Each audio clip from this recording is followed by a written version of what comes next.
tilting your pelvis. So you decrease the space at your low back and increase the space at your low back.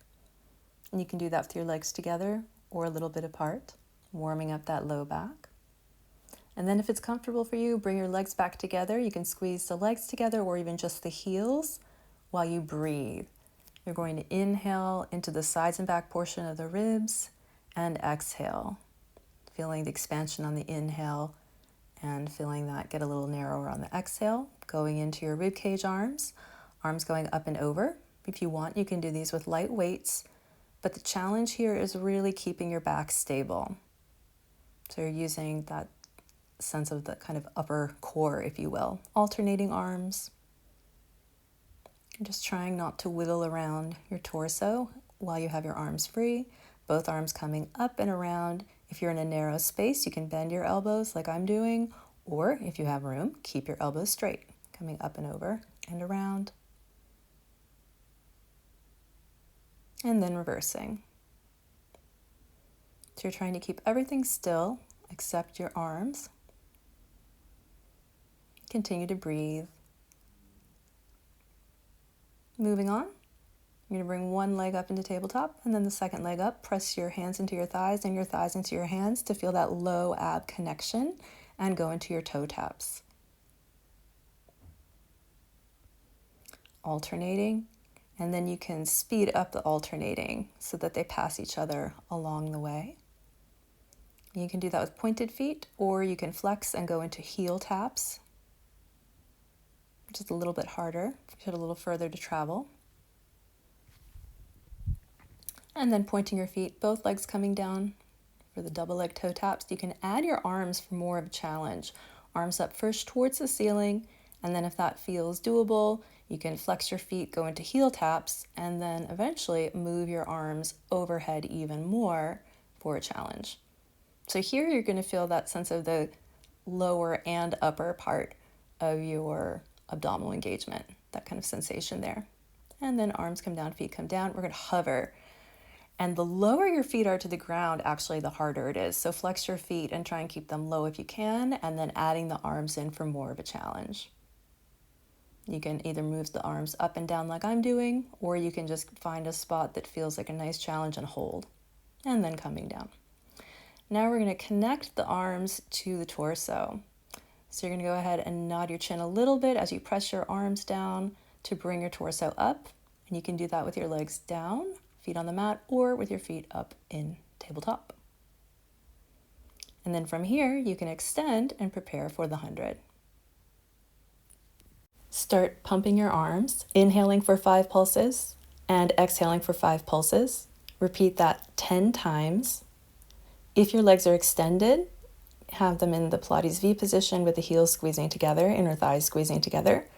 Otherwise, you can have them in tabletop, legs squeezing together.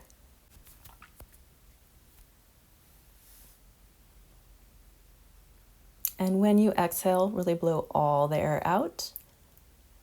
And then go ahead and lower down. You can hug your knees for a moment and then help yourself up to sitting. Take a little back stretch and then roll down just as far as you can. If you can go all the way down, that's fine. If you can't, that's fine too. And then wherever you are, roll back up and stretch again. And feel free to add in any props. If you want to use a band or a towel, go ahead and do that.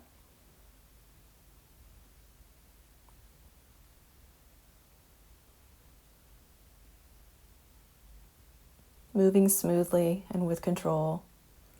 And using your exhale to come up, especially at that hardest moment.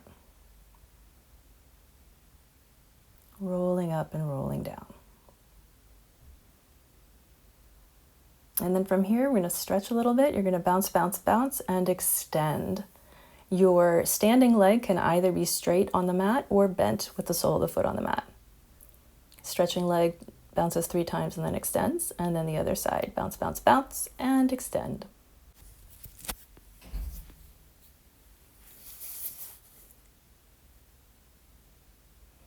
And then going back to the first side, we're going to do our single leg circle. Standing leg can either be straight and long or bent. First crossing your center line, then coming down, up and around about shoulder distance, and then reversing. Shoulder distance to open, and down, up and around.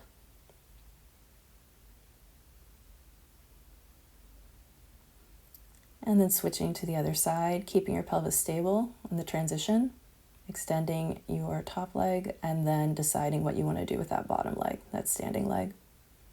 Crossing your center line to begin with. And then reversing, opening shoulder distance and coming up, down, up and around.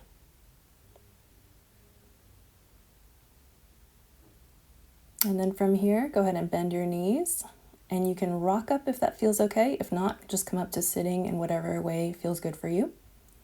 And then you can come into your ball position. You can either hold, or if you feel comfortable, you can roll. You can do your rolling like a ball. So either you can practice just balancing here or rocking back and up. And you'll go back just to the bottom tip of your shoulder blades, so not on your neck or head. And use that exhale to come up. Use the exhale. And then prepare for single leg stretch. You're going to alternate legs here with a little pull press, a gentle pull press of the leg. Folding at the knee and hip. You can play with the speed, going slowly or picking up the pace. And then both legs come in, and then we reach for double leg stretch. You can do this with the arms reaching with straight elbows, or you can take off your top hat. So going from bent to straight arms. And now scissors, one leg up, one leg down. You can do a little pulse with the legs, or just alternate. And if your hamstrings are tight, you can also do this with your knees bent.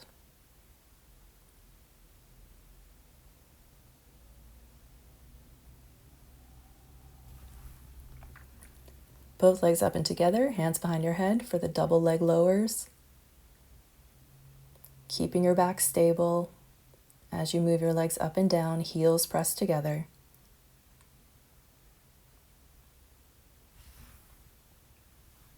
Try to stay up in the curl. And then into crisscross.